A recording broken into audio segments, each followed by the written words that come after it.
बिस्मिल्लाहिर्रहमानिर्रहीम। अस्सलाम वालेकुम। मैं हूं शफकत अली। आज की इस वीडियो में दो अहम टॉपिक्स के ऊपर हम बात करेंगे। भारत के गिर्द घेरा तंग, पाकिस्तान और चीन ने मिलकर जाल बिछा दिया और उसके साथ साथ बाजवा डॉक्ट्राइन कामयाब।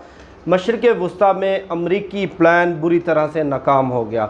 सबसे पहले बात कर लेते हैं कुछ पाकिस्तान और चीन की, जो कश्मीर से मुतल्लक और ख़ुसूसन भारत से मुतल्लक जो नई प्लानिंग, जो नई डेवलपमेंट सामने आई हैं। आपको मालूम होगा तालिबान वफ़द इस वक्त पाकिस्तान के दौरे पर है। आज उनकी वज़ीर ख़ारजा शाह महमूद कुरैशी और दीगर अस्करी हुकाम के साथ मुलाकात हुई। उस मुलाकात में मुस्तक़बिल के अफ़गान सेटअप और ख़ुसूसन इंट्रा अफ़गान डायलॉग के बाद पावर शेयरिंग फार्मूले पर इत्तफ़ाक़ किया गया और कुछ बड़े फ़ैसले किए गए। इस मुलाकात के फ़ौरी बाद अफ़गान कौमी मफ़ाहमती कौंसिल के सरबराह डॉक्टर अब्दुल्ला ने वज़ीर आज़म इमरान ख़ान को फ़ोन किया और उस टेलीफोनिक गुफ्तगू के अंदर वज़ीर आज़म इमरान ख़ान ने तालिबान वफ़द के साथ किए जाने वाले फ़ैसलों के हवाले से अफ़गान हुकूमत को एतमाद में लिया। वो फ़ैसले क्या हैं? सबसे पहला और सबसे बड़ा फ़ैसला ये हुआ है कि जो सीज़ फायर का एक सिलसिला चल रहा है, जंग बंदी का सिलसिला जो अफ़गानिस्तान के अंदर चल रहा है, इस जंग बंदी को एक्सटेंड करने में, इसकी तोसी करने पर इत्तफ़ाक़ हुआ है। मैं आपको बता दूं कि ये जंग बंदी 20 साल अफ़गान जंग के दौरान दूसरी मरतबा हुई है। इससे कबल गुज़श्ता साल बड़ी ईद के मौके पर 3 रोज़ की जंग बंदी हुई थी।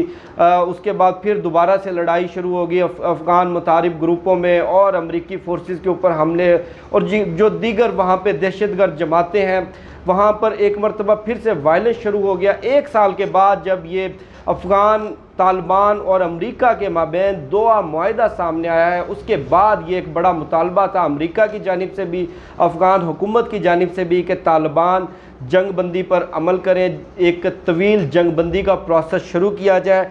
अब ये जो जंग बंदी बड़ी ईद के मौके पर की गई थी, इसमें तोसी करने पर इत्तफ़ाक़ हुआ है और उसके अलावा जो इंट्रा अफ़गान डायलॉग में पावर शेयरिंग से पहले एक बड़ा फ़ैसला जो किया गया है वो आम माफ़ी का किया गया है। यानी कि जितने भी अफ़गान धड़े, चाहे वो तालिबान मुखालिफ हों, मौजूदा अफ़गान सेटअप का हिस्सा हों, चाहे वो तालिबान का हो, सब के लिए आम माफ़ी का ऐलान किया जाएगा। उसके बाद इंट्रा अफ़गान डायलॉग का सिलसिला शुरू किया जाएगा। जो हतमी मुआहिदा होगा उस पर भी इत्तफ़ाक़ हो गया है। वो हतमी मुआहिदा पाकिस्तान में होगा। यानी कि जिस वक्त पूरी दुनिया की नज़रें अफ़गानिस्तान के मुस्तक़बिल पर लगी होंगी, अफ़गानिस्तान के मुस्तक़बिल के फ़ैसले पाकिस्तान में, इस्लामाबाद में तमाम अफ़गान जो स्टेक होल्डर्स हैं वो यहाँ पर बैठ के करेंगे। उसके साथ साथ अफ़गान तालिबान ने मसला कश्मीर पर पाकिस्तान की हमायत कर दी। उसके साथ साथ जो मौजूदा अफ़गान हुकूमत है, अफ़गान मफ़ाहमती कौंसिल के सरबराह डॉक्टर अब्दुल्ला, उन्होंने भी वज़ीर आज़म इमरान ख़ान के साथ मसला कश्मीर पर पाकिस्तान के मौक़िफ़ की हमायत की और यकीन दहानी करवाई कि मसला कश्मीर के पुरअमन हल में अफ़गान अवाम, अफ़गान हुकूमत पाकिस्तान के साथ खड़ी हैं। उसके साथ साथ अक़वाम मुत्तहिदा के जनरल सेक्रेटरी का एक अहम बयान सामने आया है। इससे कबल इस तरह के बयानात, इस तरह की तनकीद सिर्फ पाकिस्तान के हवाले से सुनने को मिलती थी कि पूरी दुनिया दहशतगर्दी का इल्ज़ाम, पूरी दुनिया इंतहा पसंदी का इल्ज़ाम पाकिस्तान पर लगाती थी। अब दुनिया भर की उंगलियां भारत पर उठने लगी। मोदी सरकार ने जो अपनी इंतहा पसंद और दहशतगर्दी पर मबनी पॉलिसियों को सरकारी सरपरस्ती के अंदर प्रमोट करना शुरू किया है, उसके नताइज आना शुरू हो चुके हैं। नताइज क्या है?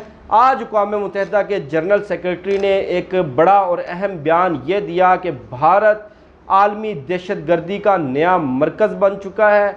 दुनिया भर की तमाम दहशतगर्द तंजीमें भारत के अंदर अपने पंजे गाड़ चुकी हैं और भारतीय हुकूमत इस दहशतगर्दी के नए अफरियत को रोकने में नाकाम नज़र आ रही है। उसके साथ साथ कश्मीर के मामले पर जो पाकिस्तान और चीन की जो स्ट्रेटजी चल रही है, सियासी, सफारती और उसके साथ साथ स्ट्रेटजिक, उसके आसार इस तरह से सामने आना शुरू हो गए हैं कि कल रात امریکا کا ایک بڑا اہم ریسرچ انسٹیٹیوٹ ہے جو کہ پینٹاگون کے بڑا قریب سمجھا جاتا ہے، جس کے بارے میں یہ کہا جاتا ہے کہ وہ پینٹاگون کی ترجمانی کرتا ہے، USIP، united states institute for international پیس۔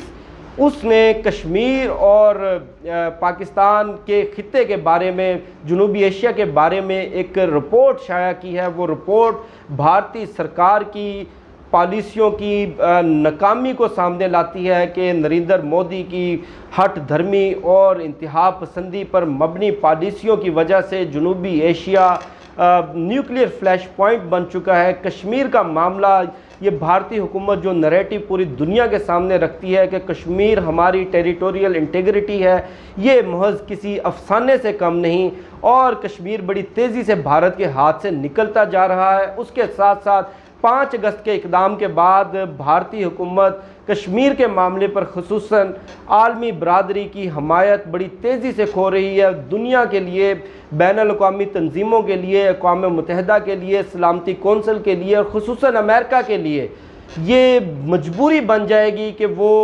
کشمیر کے معاملے پر کسی مستقل حل اور اس کے ریزولوشن کے لیے بھارت پر دباؤ ڈالے۔ 5 اگست کا اقدام بھارت کا صریحاً ناکام ہو چکا ہے۔ بھارت کو اب ٹیبل ٹاک پر آنا پڑے گا۔ اگر بھارت اسی ہٹ دھرمی پر رہا، اسی ضد پر رہا اور اسی طرح کشمیر کو بزور طاقت اس نے فتح کرنے کی جو پالیسی نریندر مودی نے متعارف کروائی، اسی کو استعمال کرنے کی کوشش کی، تو اس کے بڑے بھیانک نتائج نکلیں گے۔ نہ صرف یہ معاملہ ایک انٹرنیشنل جو سیاست ہے اس کے اوپر ایک بڑا وائلنس کا ماحول پیدا کر دے گا، کیونکہ چین بھی اس معاملے میں کود پڑا ہے، بلکہ پورا خطہ ایک ایسی جنگ کے دہانے پر پہنچ جائے گا جس کا انجام صرف اور صرف دنیا کی تباہی کی صورت میں نکلے گا۔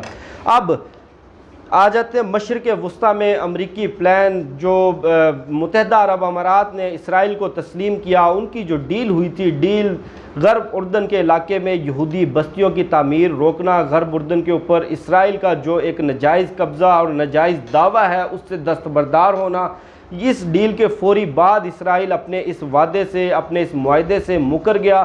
اس کے بعد اس ڈیل کے عوض امریکہ نے متحدہ عرب امارات کو سٹیلتھ ٹیکنالوجی کے حامل F-35 لڑاکا طیارے دینے کا وعدہ کیا تھا، جس پہ اسرائیلیوں نے فوری اعتراضات کرنے شروع کر دیے، امریکہ پر دباؤ ڈالنا شروع کر دیا۔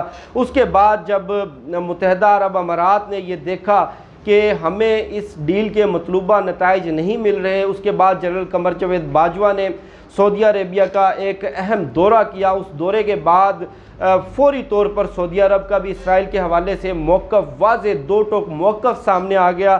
اس کے بعد یہ امریکہ کی خصوصاً ڈونلڈ ٹرمپ کی یہ کوشش تھی کہ کسی طرح سے مشرق وسطیٰ کے اہم ممالک سے فلسطین کے اوپر اسرائیل کے ناجائز قبضے کو تسلیم کروا لیا جائے، جس کے لیے ان کو بڑی جلدی تھی کیونکہ نومبر میں امریکہ میں انتخابات ہو رہے ہیں، لیکن ان کا یہ پلان بری طرح سے ناکام ہو گیا۔ اب مراکش، سوڈان اور بحرین نے اسرائیل کو تسلیم کرنے سے انکار کر دیا ہے۔